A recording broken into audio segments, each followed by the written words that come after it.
இனிய நாமத்துக்கு மகிமை உண்டாவதாக. இந்த நாட்களிலே நாம் கனிகளை குறித்து பார்த்து கொண்டிருக்கிறோம். ஆவிக்குரிய கனிகள். நாம் 7வதாக ஒரு கனியை பார்க்க போறோம். கலாத்திய நிருபம் 5ஆம் அதிகாரம் அதில் 22வது வசனம். விசுவாசமும் அப்படி என்று சொல்லப்பட்டிருக்கிறது. விசுவாசம் நம்முடைய வாழ்க்கையிலே அதிகமான விசுவாசம் எங்கே வைத்துக் கொண்டிருக்கிறோமானால் பணத்தின் மேல் வைத்துக் கொண்டிருக்கிறோம், நகை மேல் வைத்துக் கொண்டிருக்கிறோம், சொத்துகள் மேல் நம் விசுவாசத்தை வைத்துக் கொண்டிருக்கிறோம்.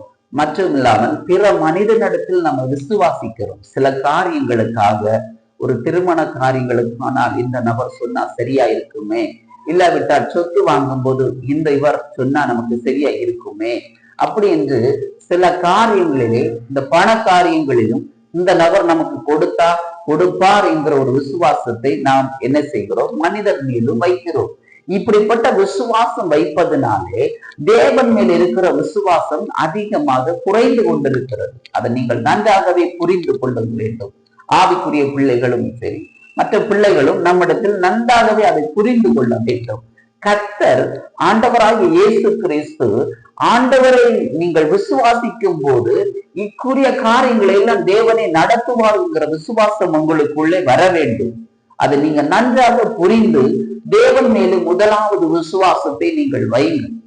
ஆண்டவராக இயேசு கிறிஸ்துவ மேலே நீங்கள் விசுவாசம் வைத்தீர்களானால் கர்த்தர் இவ்விக்குரிய காரியங்கள் எல்லாம் நிவர்த்தியாய் நமக்கு செய்து நம்மளை ஆசீர்வாதமாய் வைப்பார் என்பதை வேதம் சொல்லுகிறது. நன்றாக புரிந்து கொள்ளுங்கள். கர்த்தரை முதலாவது விசுவாசியுங்கள். கர்த்தர் உங்களை ஆசீர்வதிக்கும்படியாக உங்களை தேவனுக்குரிய ஆசீர்வாதம் இந்த பூமியிலே உண்டு, பரலோகத்துக்குரிய ஆசீர்வாதமும் இந்த பூமியிலே உண்டு, நமக்கு கொடுப்பார். அதை நன்றாக நம்ம பெற்றுக்கொள்ள வேண்டுமானால் முதலாவது தேவன் மேல ஒரு விசுவாசத்தை நாம் வைக்க வேண்டும். அதை நன்றாக நம்ம புரிந்து அறிந்து அதுக்கேற்ற விசுவாசத்தை, யாரிடத்தில் நம்ம விசுவாசத்தை வைத்திருக்கிறோம் என்று ஒரு விஷயம் நம்ம ஆராய்ந்து பாருங்கள். கர்த்தர் மேல் விசுவாசம் வைத்திருக்கிறோமா, இல்ல பொருள் மேலும் விசுவாசம் வைத்திருக்கிறோமா, இல்ல பணத்தின் மேலும் நம்ம விசுவாசம் வைத்திருக்கிறோமா, இல்ல சொத்து பத்துக்கு மேல் நம்ம விசுவாசம் வைத்திருக்கிறோமா?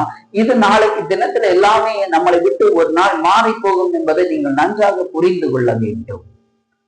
முதலாவது தேவன் மேல் விசுவாசம் வைங்கள். கர்த்தர் உங்களை அபரிவிதமான ஆசீர்வாதத்தை இந்த பூமியிலே கொடுப்பார். அதை மறந்து விடாதீர்கள். கர்த்தர் உங்களை ஆசீர்வதிப்பாராக.